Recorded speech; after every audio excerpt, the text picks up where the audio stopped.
If you have hip arthritis, you may be concerned that you'll eventually need a hip replacement. But the good news is most people with hip arthritis can avoid a hip replacement. And the sooner you start working on it, the higher your chance of success is. In this video, I'll show you the best exercise for hip arthritis. So what is it? The best exercise for hip arthritis is the lunge. The reason? Because it's so versatile. You can use it to achieve so many different goals, all of which will help you decrease pain, improve mobility, and avoid a hip replacement. Many people think of a lunge as just a strengthening exercise, but the first variation that we'll go through is to improve hip mobility and flexibility. For the first variation of the lunge, you'll put your foot on top of a chair. If a chair is too high, you can also use a couch, a stair, or a step stool. But the goal of this will be to improve the motion of hip flexion or bringing the knee closer to the chest. It also helps with the motion of hip external rotation or bringing the knee out to the side. When you have hip arthritis, some of the first motions you lose are adduction coming across midline and internal rotation. And so when you go into flexion, if you don't externally rotate your thigh, you can get jammed up in the hip joint. But by turning your knee slightly out to the side while doing this, it allows you to get deeper into hip flexion. So I'll show this from a few angles. First, you lean forwards like this, and then turn the knee out a little bit and see if you can get a little farther, and experiment with how far you need to turn that knee out. And then you can lean on the back of the chair if you need to for balance or support, and just rock back and forth, going through the range that you can comfortably. Do this for a total of about a minute. To see that from a different angle, you'll have your foot up on the chair like this. You don't want to go straight forwards and backwards. You want to turn the knee out to the side slightly, and that allows you to get a little deeper into hip flexion. It opens up the hip joint and allows you to get a little bit farther into that motion. If you do have some knee arthritis, this is also a good mobilization for your knee joint as well. So that's the first variation of the lunge. The next variation will also be for flexibility, and this is for the hip flexor muscles. You can do this a couple different ways. The easiest way to do it is standing, where you do a slight pelvic tilt like that to flatten your back and then push your hips forwards. You want to make sure you don't allow your back to arch, because some of your hip flexors attach to your spine, and if you allow your back to arch, you lose that stretch. So make sure you roll the pelvis under, keep the spine in a neutral position, and then just slightly push your pelvis forward until you feel a stretch in the front of your hip. Once you feel that, hold that for a minute, and then you'll switch sides and repeat that same thing on the opposite side. Now, the hip flexors are a group that have multiple muscles in them. One of them is your iliopsoas, which just crosses the hip joint. The other one is one of your quadricep muscles called the rectus femoris, which crosses both the hip and the knee. So to stretch your rectus femoris, you need to bend the knee as well.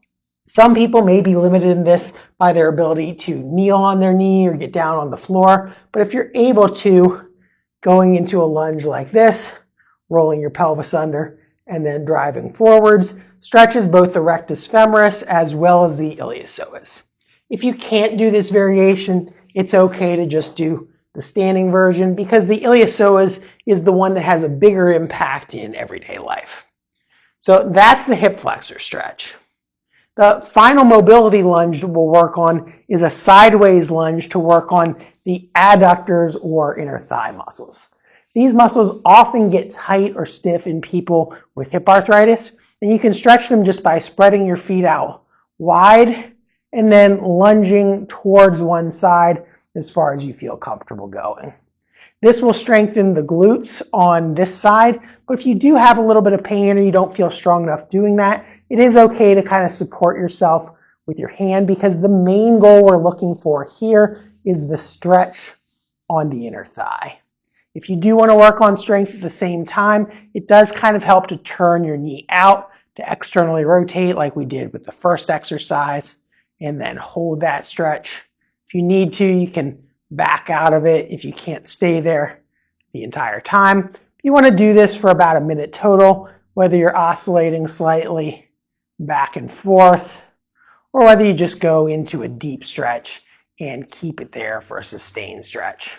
And then obviously you'd want to do the same thing on the other side. Even if your arthritis is worse on one leg than the other, it's probably a good idea to do both sides because you're getting a little bit of strengthening on one leg while stretching the other leg. So that's the sideways lunge. Now we'll work on the lunges that people were probably a little bit more familiar with to strengthen your quadriceps and your glutes. And for the purpose of hip arthritis, it's really the glutes that we want to focus on. If you do a forward lunge like that, where you put your knee forward over your toes, that will emphasize your quadriceps a little bit more, but we want to emphasize the glutes. So you're going to slide your back leg backwards so that your weight is on your heels, and now lower down into a lunge and then drive back up. If you can't go that deep, that's okay. Just go through the range that you can, but you want to keep your weight on your heel, driving the foot down into the floor and focusing on moving by squeezing your glutes as you're going up and down. This stationary lunge is known as a split squat, and this is a good way to get started because you don't have to worry about stepping forward, stepping back, stepping forward, stepping back. But if you do want to make it more dynamic, then you can do a reverse lunge, which is a little better at targeting your glutes. So you'll step back with one leg and then step forward. Step back, step forward. This also gives you a little bit of balance because you're having to go back and forth. You can do all your reps on one leg and then repeat on the opposite one.